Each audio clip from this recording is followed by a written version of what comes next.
आप सभी को सुंदर शरद पूर्णिमा की बहुत बहुत बधाई हो।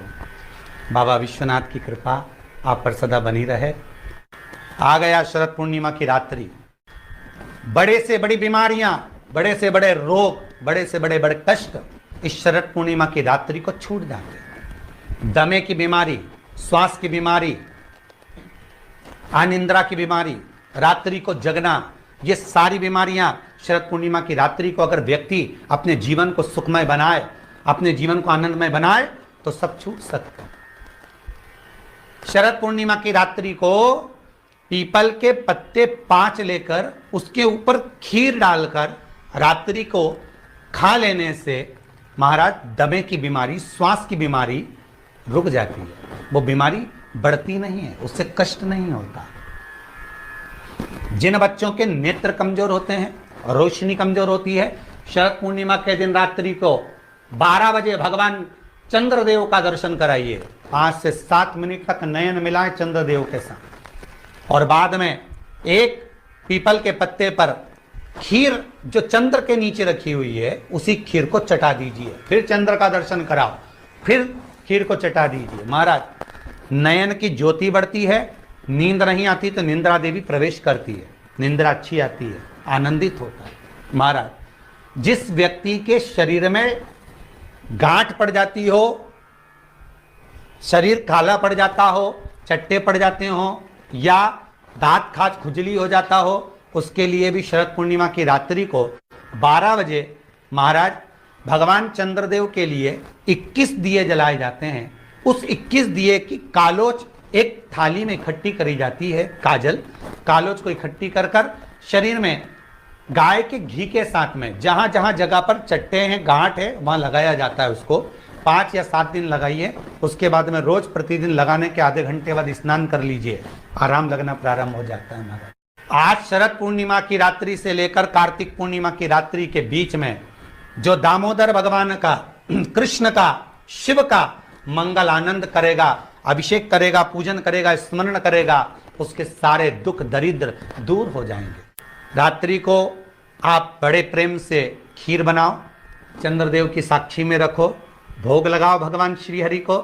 बन सके अगर लक्ष्मी की कमी है, लक्ष्मी नहीं आ रही है, व्यापार नहीं चल रहा है, तकलीफ बहुत ज्यादा है, घर में कष्ट है, कर्जा ज्यादा है, तो एक तांबे के कलश के ऊपर, तांबे के कलश में पानी भरना, कटोरी रखना, उस पर लक्ष्मी जी की मूर्ति रखना।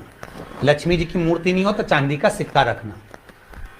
उसके सम्मुख में आप 31 दीपक घी के लंबी बाती के जला देना। महाराज एक एक कमल गट्टा उस 31 दिए के अंदर डाल देना और लक्ष्मी जी का पूजन करना, लक्ष्मी जी का स्मरण करना, खीर का भोग लगाना, पान के पत्ते पर खीर रखना, 5 पत्ते पर खीर का भोग लगाना और माता लक्ष्मी से विनती करना। सुबेरे 4 बजे तक वो रखे रहने देना, सुबह 4 बजे वो उठाना, लक्ष्मी को वापिस तिजोरी में या सिक्का हो तो उसको अलमारी में रख देना। जो खीर बनी है वो प्रसाद के रूप में सुबह 8 बजे, 10 बजे, 9 बजे जब खाना हो प्रेम से खाना। माता जो दिए लगाए हैं वो ठंडे हो गए होंगे, उनको रखे रहने देना, बाद में काम आते रहेंगे, या दिए विसर्जन करना हो तो आपकी मर्जी है। पर वो मट्टी के दिए लगेंगे, आटे के दिए नहीं लगेंगे, मट्टी के दीप लगाना है आपको। 31 घी के दिए लगाना है।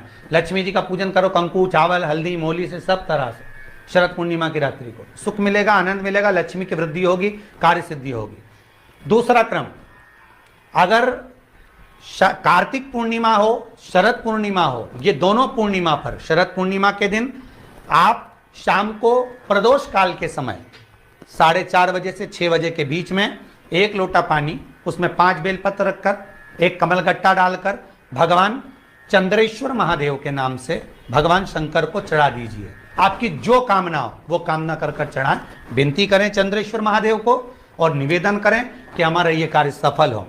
केवल शरद पूर्णिमा के दिन चढ़ाइए, कार्तिक पूर्णिमा तक क्या फल मिलता है हमको जरूर बताइए। भी शरद पूर्णिमा की रात्रि को और कार्तिक पूर्णिमा की रात्रि को गर्भवती नारी अपनी नाभि पर यदि चंद्र की दृष्टि पड़वा लेती है तो बच्चा विकलांग पैदा नहीं होता है। गर्भ से जो बालक होगा श्रेष्ठ होगा, विद्वान होगा, चतुर होगा, पढ़ने में होशियार होगा, क्योंकि ये चंद्र की किरणें जब समुद्र में उछाल ला सकती हैं तो आपके जीवन में भी तरक्की ला सकती है, उछाल ला सकती है। शरद पूर्णिमा से कार्तिक पूर्णिमा के बीच में प्रयास करना।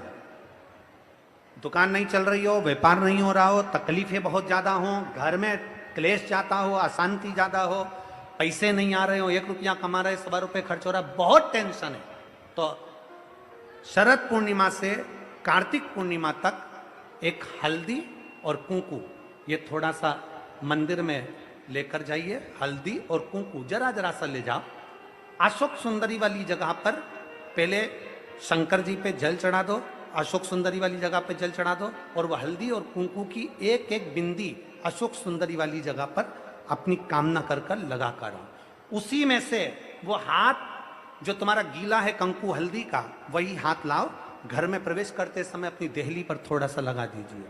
शरद पूर्णिमा से कार्तिक पूर्णिमा तक कर कर देखो, उसके बाद में फिर बताना कि मेरा देव अधिदेव महादेव ने तुम्हारी झोली भरी कि ना भरी। कहानी दिखे कहीं किसी को पास कहानी दिखे, रहते हैं, उसके लिए भी शरद पूर्णिमा के दिन तुलसी की जो डंडी होती है, बेलपत्र की जो ये डंडी है, ऐसे ही तुलसी का जो पत्ता होता है, उस पत्ते की जो डंडी होती है, उस डंडी को चंद्रमा को देखा जाता है, उस डंडी की जो कोर होती है, उस कोर को दृष्टि से मिलाया जाता है। शरद पूर्णिमा की रात्रि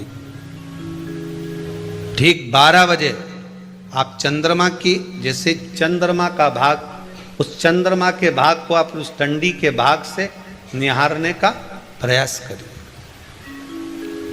हमारा घर में आइए, घी का दिया लगाइए, उस घी के दीप को लगाने के बाद पूर्णिमा के दिन उस पर एक प्लेट थोड़ी तिरछी कर कर रख दो, जिससे उसकी कालोच, काई की, उस दीप की, घी के दीप की कालोच उस प्लेट पर आ जाए।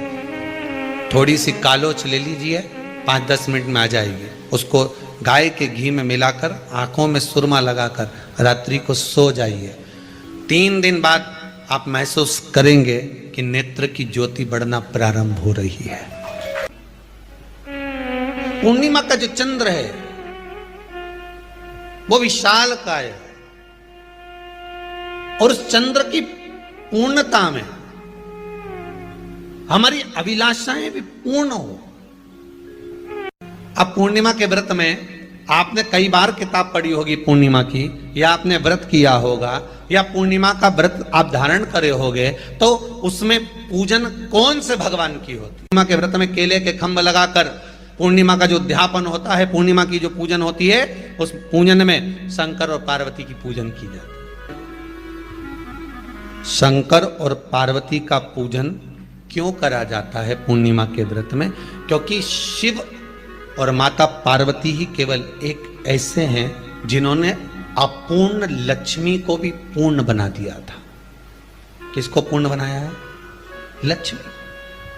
शरद पूर्णिमा के दिन अगर आप शंकर भगवान को 1 लोटा पानी अगर शिव को समर्पित कर रहे हो, श्वेत पुष्प को रखकर शंकर जी के ऊपर सफेद फूल को चढ़ाकर अगर 1 लोटा जल भी, एक पात्र जल भी शंकर को समर्पित कर रहे हो, तो ये लक्ष्मी के लिए ही तो कर रहे हो। और कौन सी लक्ष्मी? पूर्ण लक्ष्मी। पूर्ण लक्ष्मी। आपको पहले भी कथा में कहा, एक बार भगवान विष्णु के सामने लक्ष्मी मैया ने बहुत तेज स्वर में कह दिया था, नारायण, दुनिया के लोग आपका नाम जपते हैं, दुनिया के लोग नारायण नारायण कहते हैं, दुनिया के लोग आपका भजन करते हैं, पर सत्य मायने में कहूं ना तो मेरे बिना दुनिया के लोगों की नहीं चल सकती। शरीर में रोग है, बीमारी है, काया बेकार हो रही है, तो सीधी सीधी बात शिव महापुराण की कथा कहती है, सुंदर आनंद में श्रवण कर कर आप अपने जीवन को, ये पूर्णिमा शिव महापुराण की कथा कहती है, शरद पूर्णिमा आ रही है, कुछ नहीं करना, पीपल का एक पत्ता, उस पत्ते पर थोड़ा सा चावल, थोड़ा सा चावल, पूर्णिमा की रात्रि को अपने हाथ में लेकर, अपने नयनों से लगाकर, शरीर पर से स्वयं उतार कर उसको दरवाजे के पास रख दीजिए। पूर्णिमा की रात्रि को पूर्ण होने पर उस चावल को दूसरे दिन सूंघ कर बहते हुए पानी में डाल दीजिए। महाराज कितने भी रोग से ग्रसित हो गए, पीपल का एक पत्ता 52,000 ब्राह्मण की साक्षी कराता है। महाराज बहुत ध्यान देना, पीपल के वृक्ष में स्वयं नारायण का, मेरे कृष्ण का वास है। स्वयं भगवान गीता के अंतर्गत कहते हैं कि मैं पीपल का वृक्ष हूं। 6 पत्ती का बेलपत्र मिलता है तो उसको नंदी पर पहले समर्पित कर कर फिर शिव के द्वार पर शंकर भगवान पर समर्पित किया जाता है। सत्यम शिवम सुंदरम चैनल को सब्सक्राइब करें। एक चावल का दाना चढ़ाकर उस बेलपत्री को लाया जाता है, बरकत स्थान पर रखा जाता है। 3 पत्ती का जो बेलपत्र का वृक्ष है उसमें 4 पत्ती मिलना चाहिए। 3 पत्ती के बेलपत्र के वृक्ष में 6 पत्ती मिलना चाहिए। 3 पत्ती के बेलपत्र के वृक्ष में 8 पत्ती मिलना चाहिए। मूल वो है, कई लोग कहते हैं 6 पत्ती का बेल का वृक्ष हमने लगा लिया, उसमें 6 पत्ती लगे, वो बात अलग है। पर 3 पत्ती के बेलपत्र के वृक्ष में जब 4 पत्ती मिले, 5 पत्ती मिले, 6 पत्ती मिले, मतलब 3 पत्ती का जो बेलपत्र का वृक्ष है वो माता पार्वती जी के अश्रु का है। पार्वती जी के ही उस पौधे में जब उमा, सती, कात्यायनी इनका पत्ता प्राप्त होता है तब वो जीवन को सुख प्रदान कर देता है। उस पत्ते की जरूरत है।